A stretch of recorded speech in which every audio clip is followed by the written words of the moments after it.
Buddy Pete, it is our final episode for season 6. Can you believe it? I cannot believe it. I refuse to believe it. I feel like I've said this before. Well, it's our final episode, and that leads me to one question and one question only. Mm-hmm. What have you How much do I owe you? Yes. No, actually, this is, well, in a way. But what have you had to eat so far today? I can tell you, because I don't know if you know this, I'm logging my food right now. I have had a snack-sized Perfect Bar chocolate chip flavor. Huh? I have had 2 cups of black coffee with Califia Farms plant-based vanilla creamer. I have had a sandwich on whole grain bread with red onion, lettuce, romaine lettuce, and 2 eggs, and a fried egg sandwich. Oh. And I am now eating dessert in a cup, gingerbread spice tea with just a pinch of stevia. It is the fall season. I get it. Tis. Do you drink it with both hands? Do you cup your cup? I do. And you put your thumb through one hole, and then you just love the heat transferring. You don't even have to drink, but it really is classic. I'm not wearing my flannel, but I do have a fleece blanket in reach. That's great. Yeah. Well, there's only one thing that maybe I would add to your coffee or your dessert in a cup. Kahlua. Nope. An enormous ham slab. Pete, a systematic review of research, otherwise known as a meta-analysis, released last month. So just last month, examined the connection between those old dicks, anxiety and depression, and meat consumption. And Pete, guess what they found out?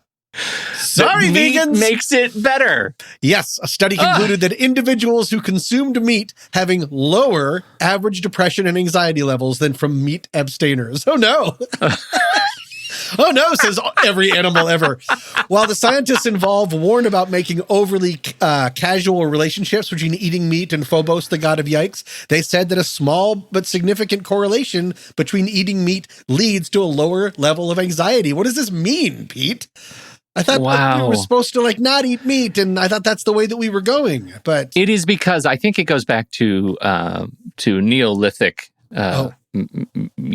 age, where we had to hunt and kill with our hands, and that it is anxiety inducing having to go hunt for your food, right? It gives you stress. Sure. But the dopamine release when you have satisfactorily killed and consumed meat is an anxiety reducer. That's what I think it is. It is the Phobos god of yikes is actually being is the Wayback Machine.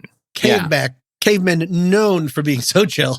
Really, really just the chill. Chillest of us. And they do this, and we know this now. They eat some sort of a thing, like a goat or a Yeti or something, and then they sleep pile, they climb into a pile by the fire, and they get by the fire, and that is a chill experience. And I think that's what we're saying is that meat eaters sleep pile, and that's what's missing from vegans. They are isolationist eaters.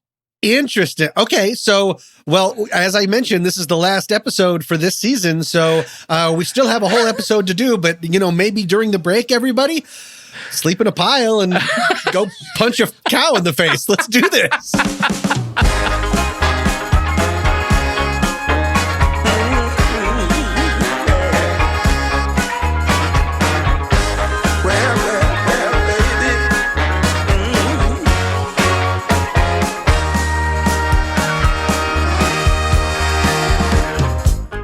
Welcome to What's That Smell, a sometimes funny podcast about humans and their anxieties. I'm Pete Wright. And I'm Tommy Metz III. And each and every week, we drag one of our deepest, darkest anxieties into the light to share it, learn about it, and hopefully laugh about it with all of you. Reach out, because now is the time. We're going into hoarding mode right now because we're taking a little break. We're taking a wee break before 2022 when we come back with the season 7. We are coming back with a season 7. We're coming back with a season. Yes, we are coming back with a season 7, and now's the time. Now's the time where I need your anxieties, and I need double of them now because Tom may or may not be present, and that's a joke. He will be present, and then you send us your anxieties at whatsthatsmell.net, and once you do that, then we have them, and we will have fodder for a whole new season of What's That Smell, season 7. The Giving Never Stops is going to be what it's called. Season 7, The Giving Never Stops. Never stops, never stopping. And with that, I'll go first.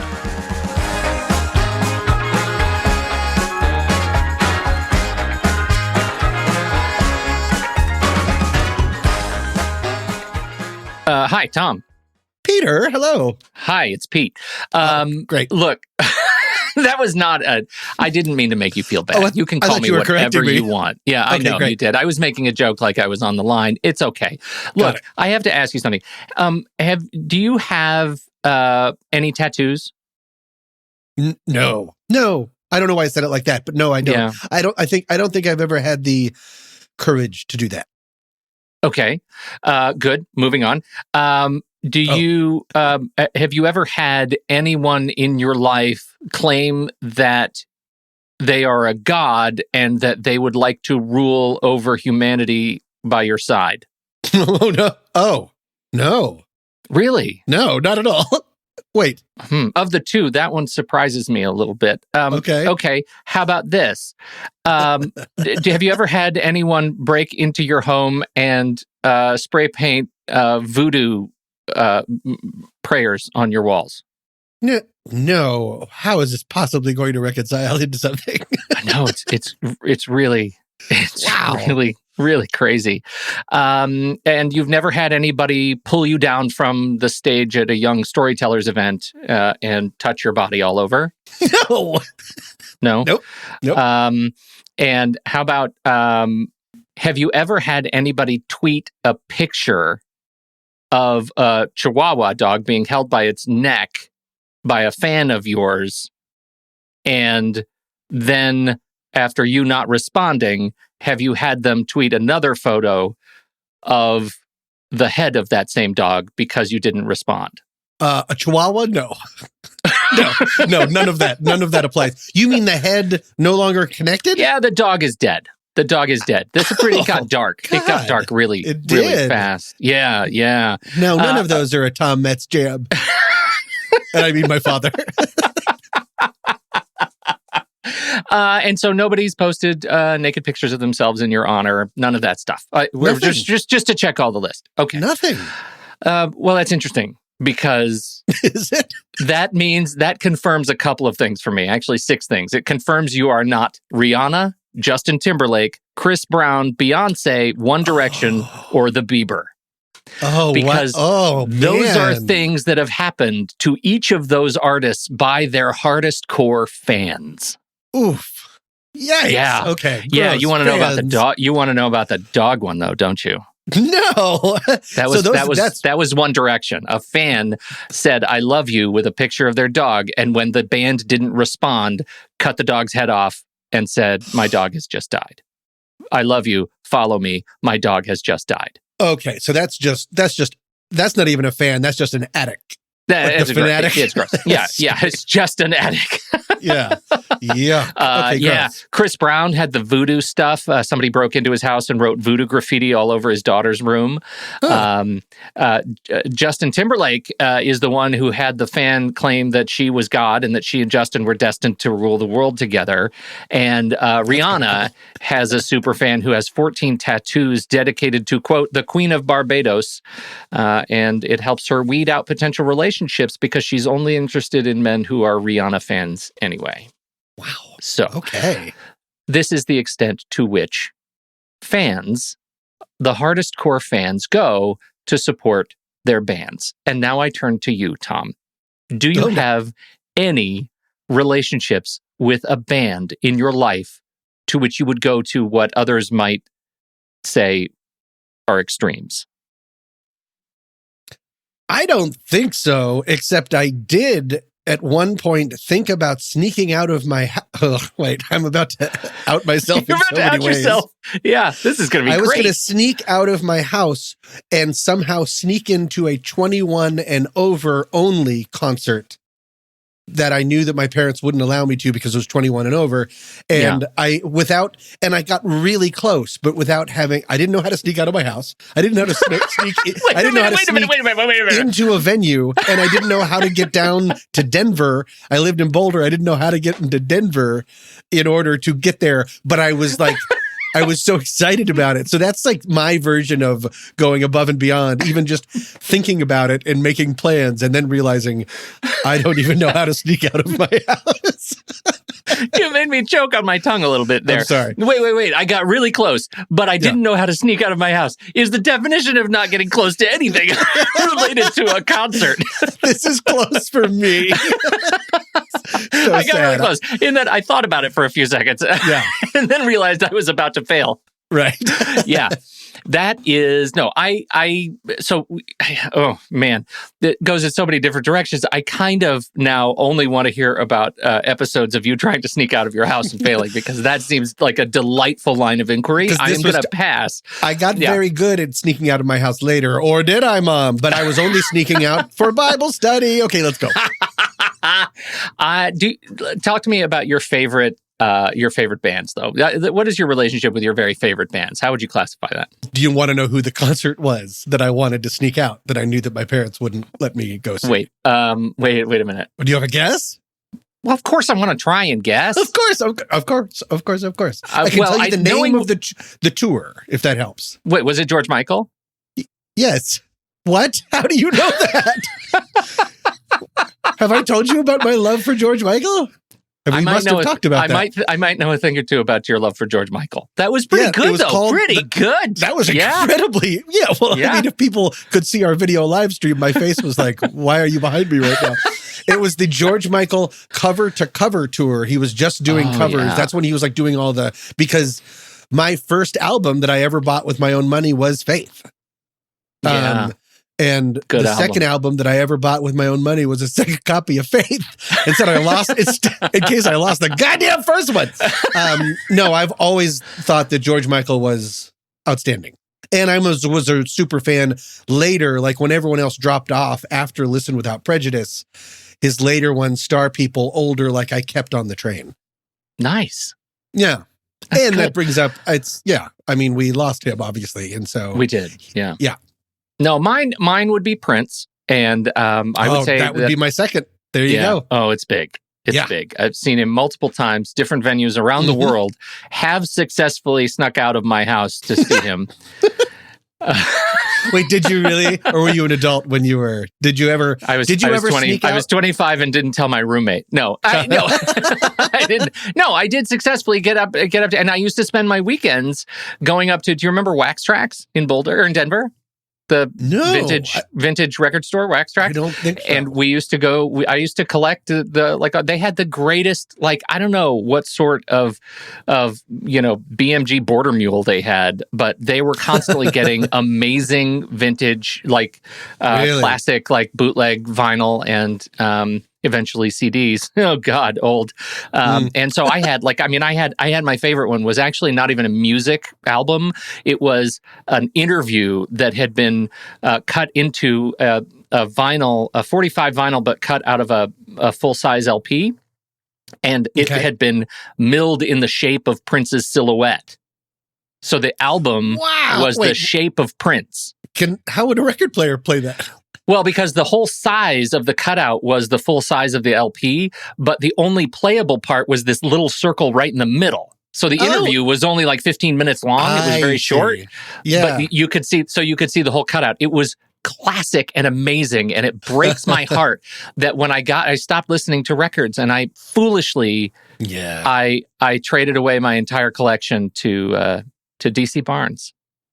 DC has all my stuff. Do I know who that is? Yeah, it's a friend.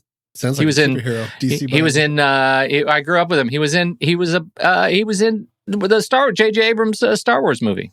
He was an extra in the little cantina thing. Yeah, so he is a superhero. He's a superhero.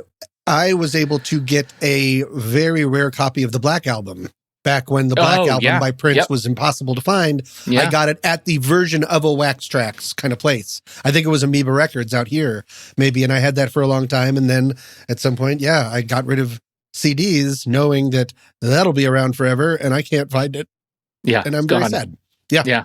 Bums me out. I had a limited edition Bat Can. Do you know what I'm talking about? It was the Batman Prince soundtrack. Yep. That was actually in a pressed steel can. And it was round. You got a can. It was like a thick can. You open it up and the liner notes were all in a circle with the big bat logo on it. And it was very limited edition Bat Can. Cool. Okay. And I just like saying Bat Can over. Anyway, all of this music history is to say that there are people who feel very, very strongly about their bands. And when those bands break up, or when those artists have meet with, in our case, both of our cases, drug-induced ends, it can be very, very sad. And when you're talking about now people who are breaking into their fans' houses and painting voodoo on their walls or getting their 14th tattoo dedicated to their favorite artist, that can be heartbreaking. And I remember, like a relationship. Yeah. And I remember so viscerally the experience of hearing about Prince breaking up the Revolution, because the Revolution was my brand of Prince. Like that was so it for me, right? That was like my heart and soul were in that music, right? And so when, the NPG came along, I felt such grief because I still loved Prince. Right. But it wasn't your family. He got divorced. It wasn't Wendy and Lisa, and it wasn't like, it was like the whole package. Dr. Face Mask. Yeah, right.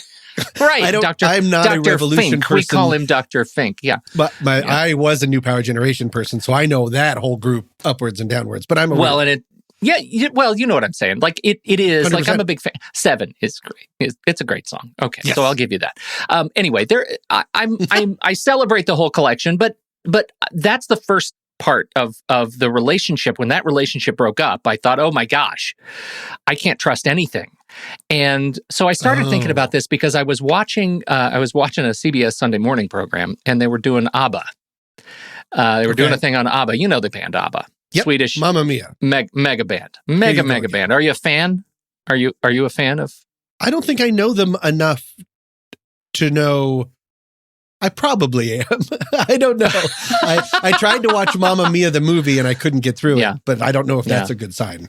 Well, I don't know. I'm not a huge fan of ABBA, and but it strikes me that they have been not a band for a long time, and they now are announcing a brand new album.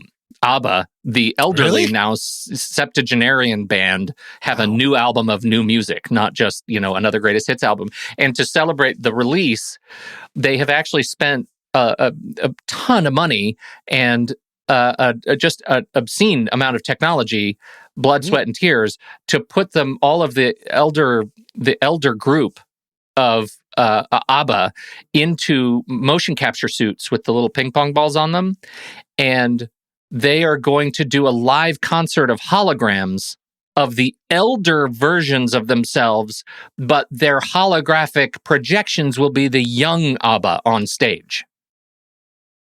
Wait, what? If you go to that concert, you're hearing old people sing, but they look like they used to look like? Who in asked their young that? Yeah, it's the strangest thing I've ever. Weird. Yeah. I think they should have spent that money on like a rope and pulley system and just like hang the old people and make their marionette arms move around. Style. Yes. Absolutely. Yeah. And so I started thinking, what if I was a major fan of them? What if I've already gotten over that grief and they are coming back and they start doing this thing? Like, to your question, who asked for that? Anyway, I started looking into this. There is no real anxiety term related to this, but when you start looking at fan reactions to their favorite brands or favorite bands breaking into pieces, it really does line up with the stages of grief that you go through with a serious interpersonal relationship breakup. A fan has the same sort of chemical bonding to the band that they do to a significant other, to an individual partner in their relationship. Really? Yes. So a fan relationship breakup of a band goes through all of those stages and can go into that state of madness where you just can't trust anything anymore. And at a certain age, that can be deeply impactful. deeply impactful to those people. And that gets you to the stage where you feel like you can't trust your other most powerful relationships. If this could happen, then anything is possible in my life. Then nothing matters in my life. And so you start really looking at the stages of a breakup. And it turns out there are a lot of them. A lot of stages. Are 13. Did you know that? Did you know there's 13 stages of a breakup? Oh, no, I only know Dabda. We've talked about it on it. This is from the book, The Good Book, right? The 12 Steps. Oh, I don't know about that. Oh, maybe. Okay. Dabda What's yours? is when you, it's denial, anger, bargaining, deli meats. I don't remember what the Dabda. I think depression and then acceptance. Those are the stages of grief, of loss. The D for deli meats is actually silent in there, but it's there. Okay. Everybody needs a good prosciutto in their grieving process. No, 13 stages. This comes according to Suzanne Lockman, licensed clinical psychologist, who's talking about the overwhelming pain of experiencing a fan level breakup. It starts with shock. You're shocked that it could even happen. You go through great pain, great personal pain, and when you look at the throngs of fans of Justin Bieber, the throngs of fans of One Direction when they broke up, like the whole experience is, and don't forget the K-pop bands, like there are massive international fans over, and you start to be incredibly suspicious when you see one of the members of Blackpink, for example, doing a solo album. Then suddenly you can't trust anything and you're on edge all the time. So you can go through that pain. You go through the stages of confusion.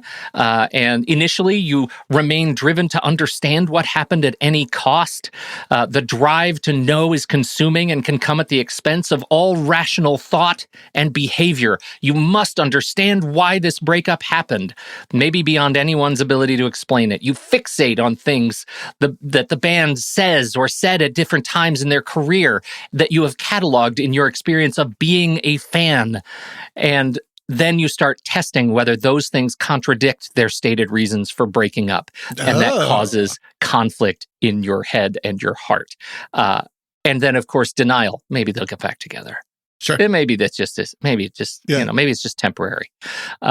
So reflection is the next step after that. Reflection, where you have to start thinking about your own relationship with your fandom, and maybe you could find another thing to really love a lot in your life as you look inside yourself. But don't forget that bounces right back to madness, Tom. Madness. Madness. We're still using that word. Yes.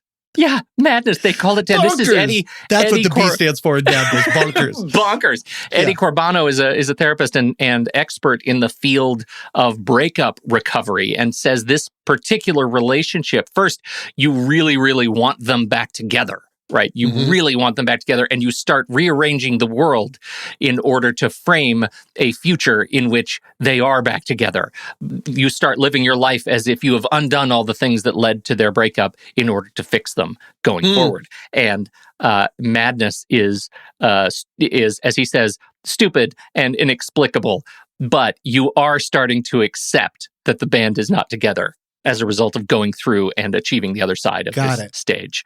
And finally, anger and rage is all, obviously you have to go through the anger phase, but then you go into what he calls autopilot. You start feeling numbness.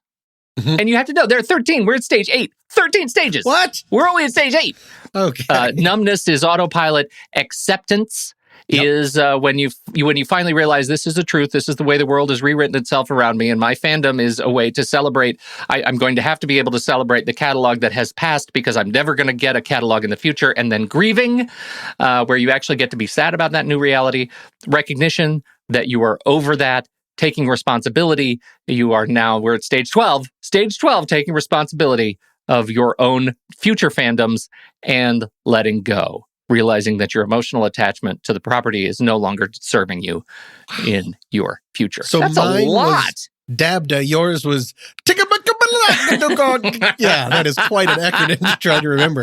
That's quite enormous. An acronym. And you know what that really, what it seemed to have a lot akin to, and this is, I don't know from personal experience, but in addition to a breakup, it sounds a lot like a divorce.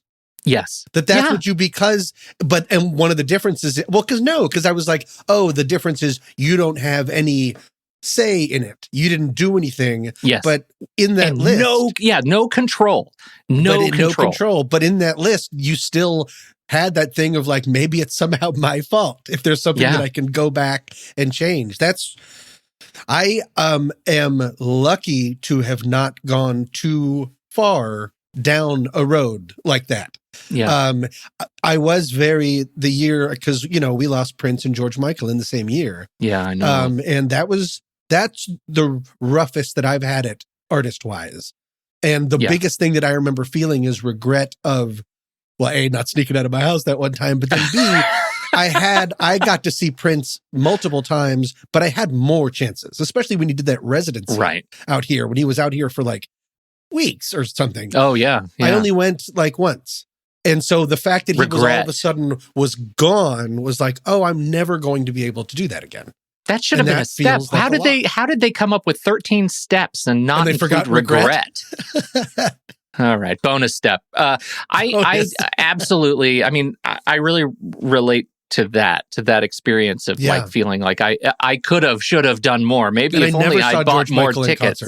Yeah. Oh, that's such a shame. I never did. He didn't really tour that much once it was, Yeah.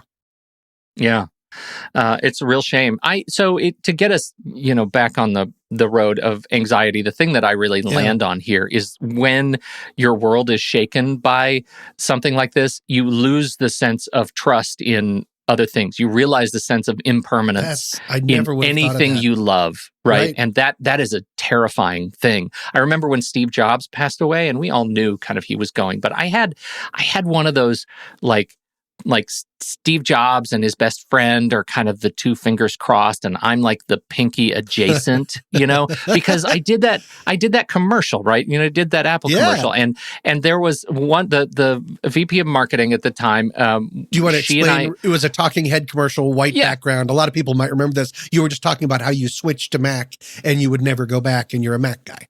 You can look it up on the internet. You can. It's on the internet. And so, but the whole thing about that, when he died, I reflected back on this piece, and I'd written this essay the day he died, and it was called, or it was the week he died, and it was called like Steve Chose Me, right? Because this was back in the day when he had a very, very active role in every bit of communication that left Apple, and I was such a fan of the products that it hit me like in my heart that this guy that I was such a fan of watched something that I did, and out of thousands of submissions said, I want this guy.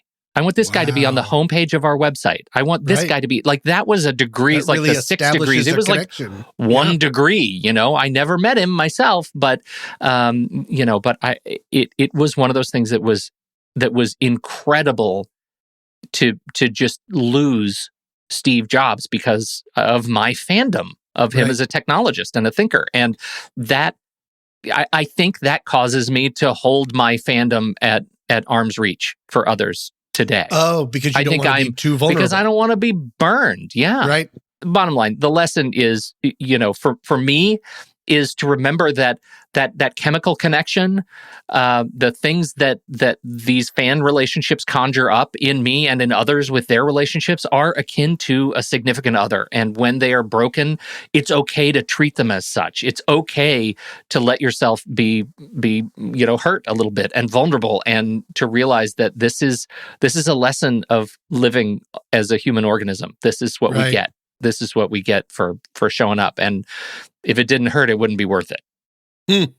Do you have, I know that you said that you're keeping it at arm's length, but do you know of other artists that when they pass away, or if they were to break up, that you'd start to get that old horrible feeling again?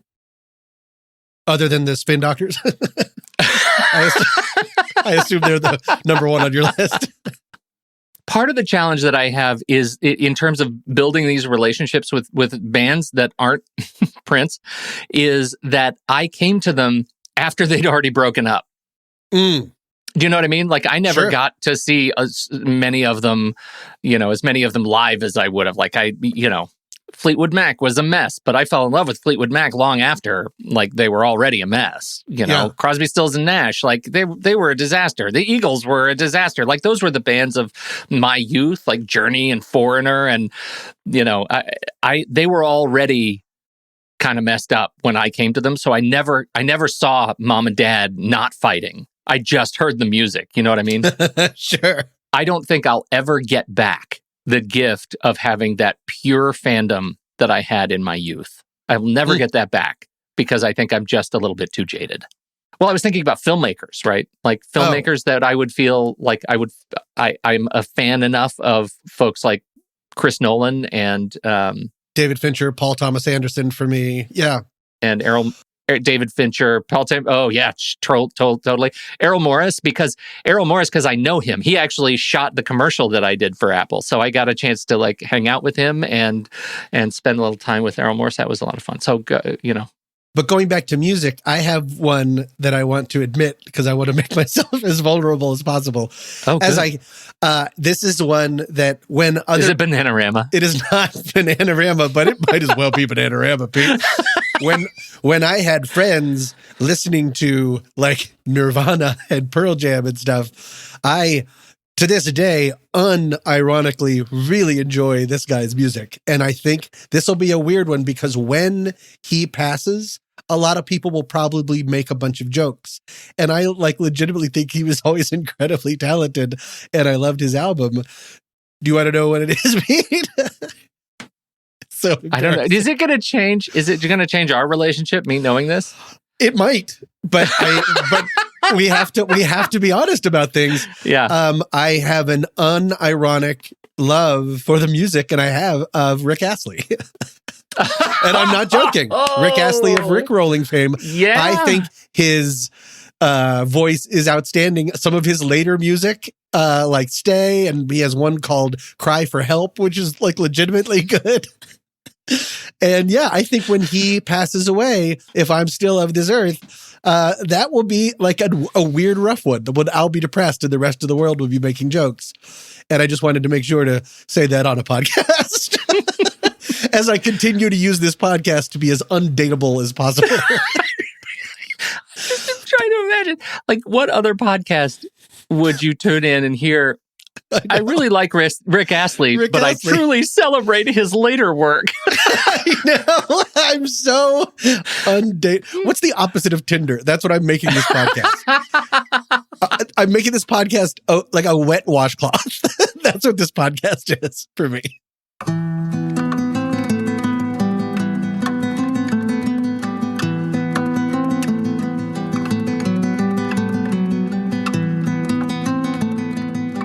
In the 11th century, Arab scholar Al-Hajjan described a working model of a device that played with light. It was made up of a dark box or room completely enclosed with just a tiny pinhole drilled in one side. When bright light passed through this hole, a blurry image of the outside world would show on the inside of the opposite wall of the box. This was the camera obscura, or dark chamber. And it had existed long before the 11th century. Aristotle referenced it. But after Al-Hajjan described it, the thing blew up. The camera obscura became the go-to tool for documenting images. Variations of it were used by artists in the Middle Ages and the Renaissance in landscapes and portraiture. Astronomers used it to protect their eyes when looking skyward. Inventors continued to improve on the tool as a means to capture and protect memories of images and experiences. In 1837, Louis Daguerre discovered that when iodized silver plates were exposed to light, he could develop an image from it using mercury fumes.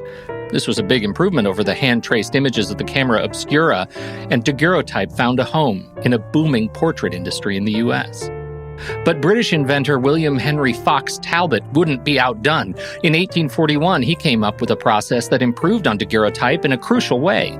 Unlike the work of Daguerre, whose plate could only be used to produce a single image, Talbot's calotype would produce image after image after image from a single plate.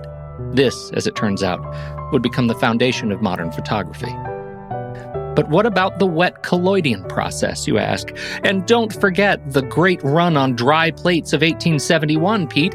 And how could you leave out flexible roll film and autochrome and the Canon 5D Mark II? I know, you're right. All of these are foundational to the evolution of the capture of images, and each has contributed powerfully in helping us to cement our memories in the bedrock of time. But why should you have to do all that work? Not when we've already done the work for you.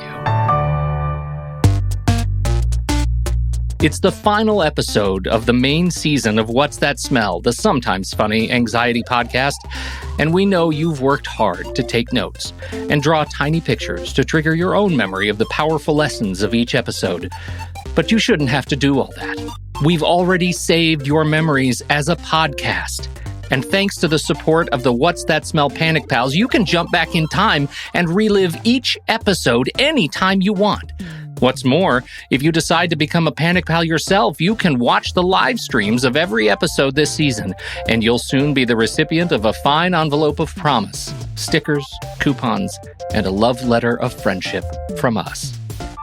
Finally, we are going into overtime for Season 6 with new episodes coming someday soon-ish. Alas, those are only for Panic Pals.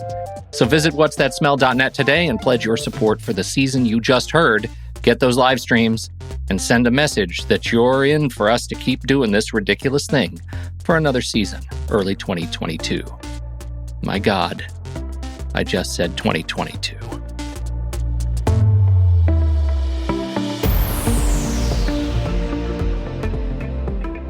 Pete, I have a tale to tell you this week. You want to guess what kind of tale it is?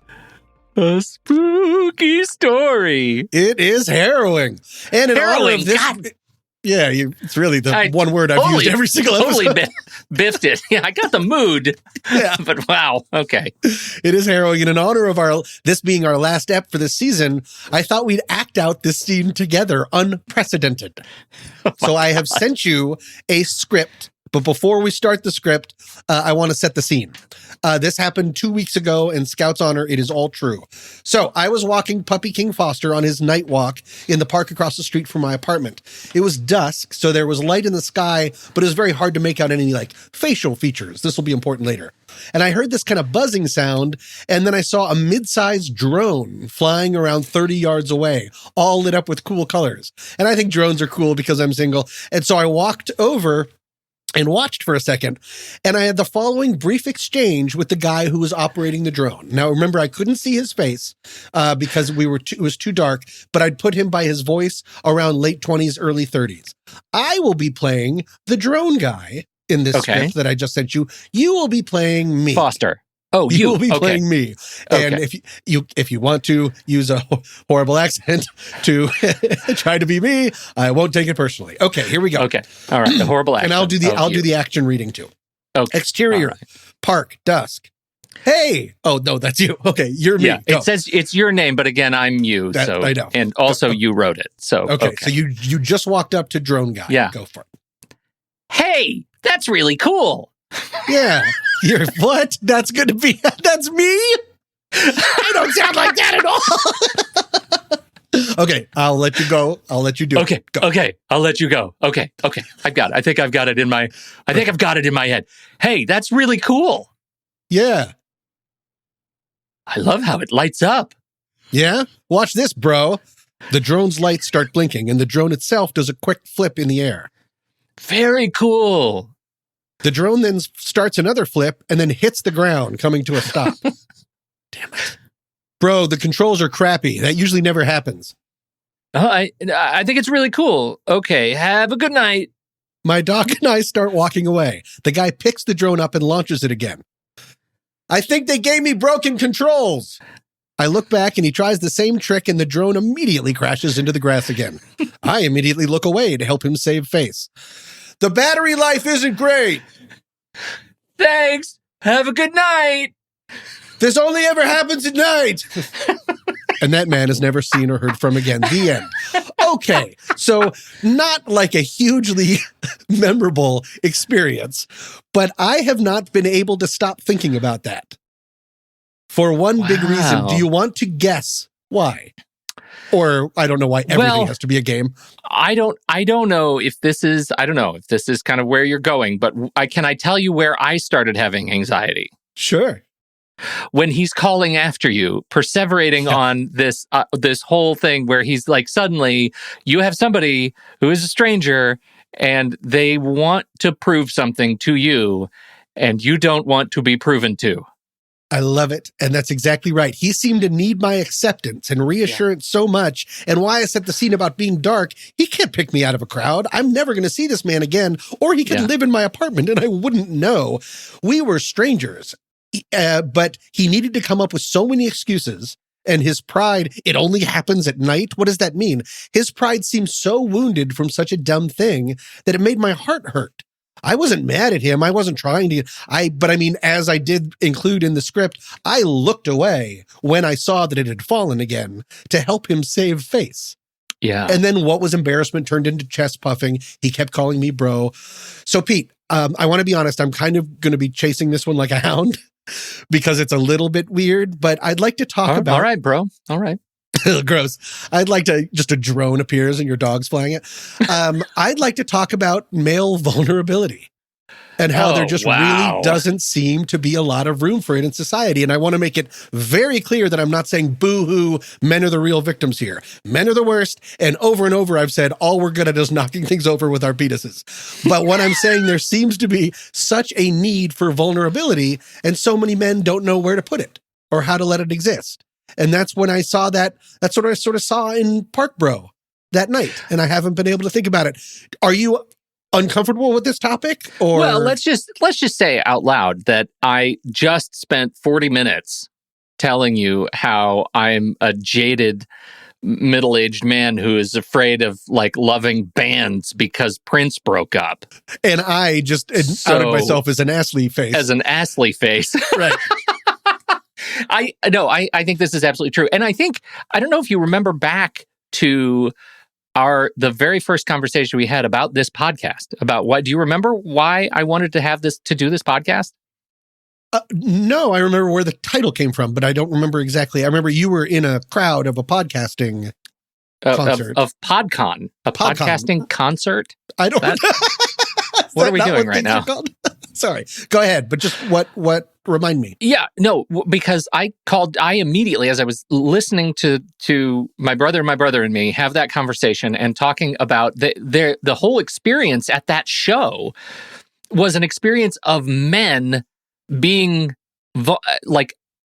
openly vulnerable about the things that cause them grief and struggle. And I thought there is just nobody I would rather have conversations like this with week over week over week than you. And so I called you right after I called 3 other friends who said no.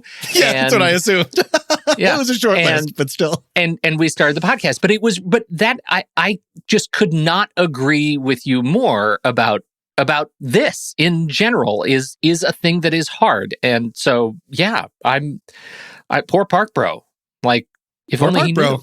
Yeah, I mean, and I don't put us in a category, of course, as having trouble being vulnerable. This whole podcast is, as I've already we're the Brene Brown of dumb white men being vulnerable. Exactly. Yeah. We're the Brene White. And I wanted to, because, I don't want to be overly cliched or whatever the word is, but it doesn't seem to be as much of an issue for women to open up to other women as it is for men opening up to other men. I had another case in point. About 10 years ago, I was in a focus group. This is back when I was in a demographic that people gave an S about. Cared about. I was in a focus group for something called Coke Life.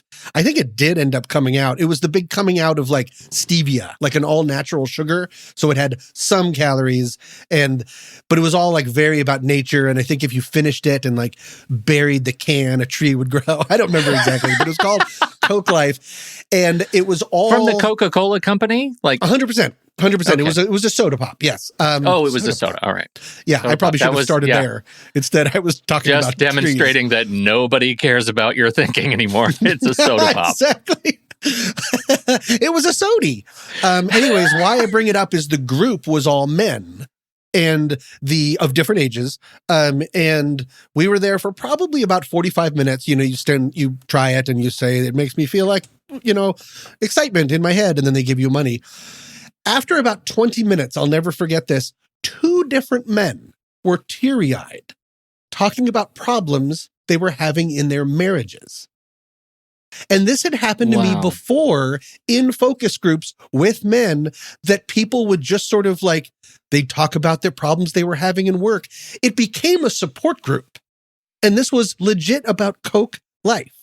But it was forcing us, men, to be in a room to relate to each other and to really listen. And there's no me, you're not showing off or anything because you're there. We all know that we're trying to desperately get $45 to drink pop.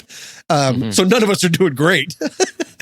And I remember I couldn't find it. I really, really tried, but there was an episode of Mad Men when this situation happened. There was a support group and people started crying in it. And I think it was Donald Draper saying this happens all the time because it's a break from real life. I think for some reason it's a forcing you, or I shouldn't say forcing, it's allowing you to drop the veneer and look inward. And I think maybe, especially with men, maybe I shouldn't keep perseverating on that, but the idea of that, like I call myself a haunted house, there's a lot of pain. There's a lot of vulnerability that just has nowhere to go in general society. And I just find that very, very sad. Yeah, because you have those elements. It's like you have those in the environment that is created in those focus groups. It's like a grounding wire. Oh, what's that mean? I like that idea. When you grab an electric fence, let's just say you were grabbing an electrified fence. You'd always want to be holding someone else's hand, right? You want those motions to come through you, right? And end at somebody else's other hand. And so in this case, you think, okay, if I'm going to feel the emotion, suddenly I'm at the end of my rope. You're asking me to look inward at how I live my life in a way that I don't do every day. And when the armored skin comes down, and I realize who you're really looking at, it's terrifying for any number of reasons. It is terrifying because we're just too busy not doing that, not spending that time or actively avoiding it. And of course, I remember one of the first times that my father told me not to cry. That boys don't cry. Talk about that. Yeah. Yeah. I don't remember the exact time. I mean, I know I just said the exact opposite. You did. But I know that feeling of, I believe it involved me falling off my bike. And there was just not and he's a very vulnerable person and is a wonderful guy, but there was always talk like a big boy. Do this. Boys don't cry, kind of little stuff underneath things, because that's how he was brought up. And so I get it. And do you remember the first time you ever saw your dad cry? I do. I absolutely remember. And isn't that interesting that that's burned in my memory? And that's an example of why, yes, we lost an uncle and he found out, and I walked in and he was crying on the couch holding a picture of the person. And that is burned. And this was our old house on Talisman Drive in Vienna, Virginia. This is so long ago. And yet I remember the lighting. So I'm really glad that you brought that up, because that shows, even though I call myself such an ass-ly face and I'm very vulnerable, it's still, I have that burned into me. And I think that's just a part of growing up male. And that's the thing that needs to get out there. I know I'm sort of stating the obvious, but I just want to say it out loud, is vulnerability needs to be separated from being feminine or effeminate. These are not the same things. And being feminine or effeminate is also not bad, but I'm just saying being vulnerable doesn't mean being feminine or feminine. Vulnerability doesn't mean weakness. Yeah, because, I mean, you just said it. Like, it doesn't, feminine or effeminate, that's not even how I hear it. I hear it as the derogatory use of girly, which is so damaging on so many levels. Like, being vulnerable is not gendered, right? Right. It is agendered. There is no gender associated with it. If you're doing it right, you're not even thinking about gender. Correct. Yeah. Right? But instead, guys are stoic and talk about sports or whatever. Yeah. Sports, penises. Right. No, I knocked over another vase. And then when that happens, like Peter's face, those feelings come out as something else. And that's a slightly different topic that I'd like to bring up next season, but get into toxic masculinity. Yeah. What happens when you don't go to enough Coke Life support groups and you end up wanting to get into fights because you don't know how to express the stuff that you're going through. Yeah. You're going to fight club it. You're going to fight club it. Yeah. Yeah. Well, I mean, I don't have an answer. I don't have a solution for this, but it's something that it gives me anxiety for so many other people. I had what I was feeling when I looked away from Park Bro.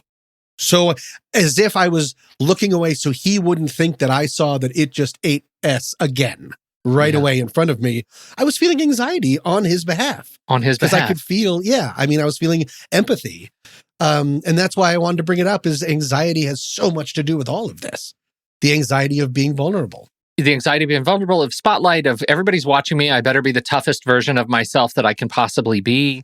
And I mean, if you and I know anything, it's that owning your foibles makes you invariably more entertaining to other people.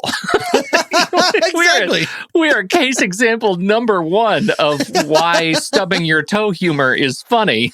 My God, I stepped on a rake. Yeah, so many rakes. And why was there a pie at the end of the rake? It's not even sanitary. I think the lesson for me is it's an evolving lesson. And I go back to that, like remembering where my dad was the first time I saw him cry and how emblazoned that was on my memory, that it made me super conscious of the first time my son saw me cry. Oh, wow. Right. I was just really aware that I was creating a memory for him that it would be years before he actually was able to reflect on the merit of that experience in his life. And what does me being vulnerable mean to others, to, in this case, my kids. Yeah. But I think there's a broader lesson, which is just like, how do we learn to be with one another at times of vulnerability? Because it's deeply disconcerting if you're not used to it, if you're not, if you don't practice it. Like sitting with somebody in grief or fear or sadness is hard work. Yeah. It's hard to do. And it can cause that sort of like anxiety to well up, that I don't know what to do right now. I don't know what to do. What do you need? Do you need a washcloth? Do you need a bucket of ice? Like, what do you want? Yeah. Is a bucket of ice a thing? That's usually what do you think?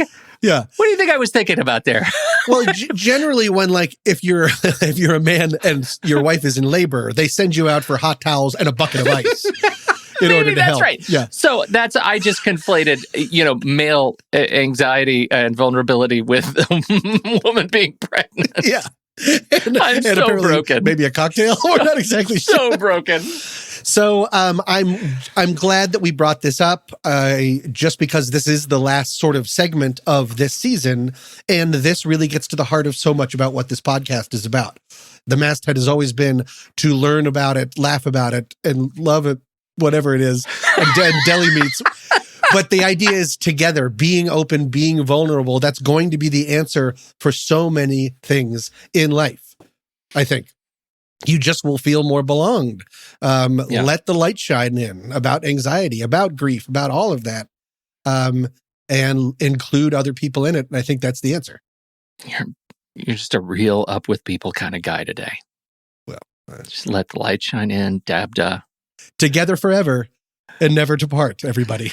Together forever, we do. Because don't you know that Pete and I want to be together forever with you. Dabda! Your woman try to do her best. Every time your best friend comes over, it seems kind of strange to you, but she says that you're a one only lover.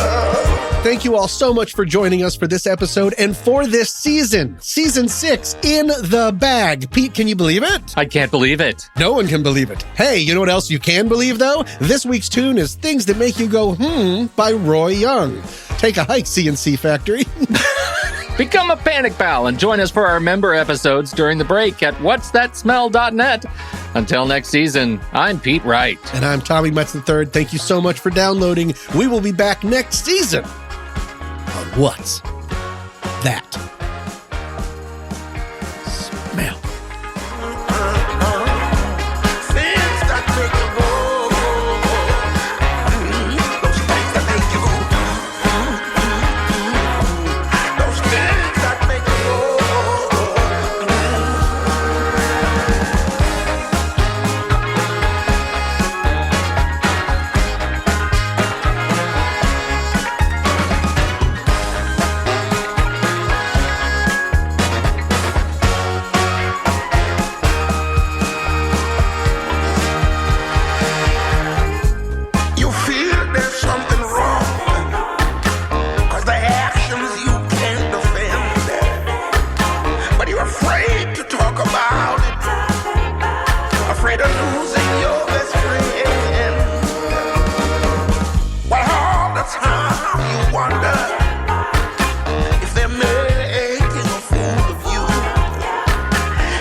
Let her know you love her, especially when she's not at her best. Give her plenty of love.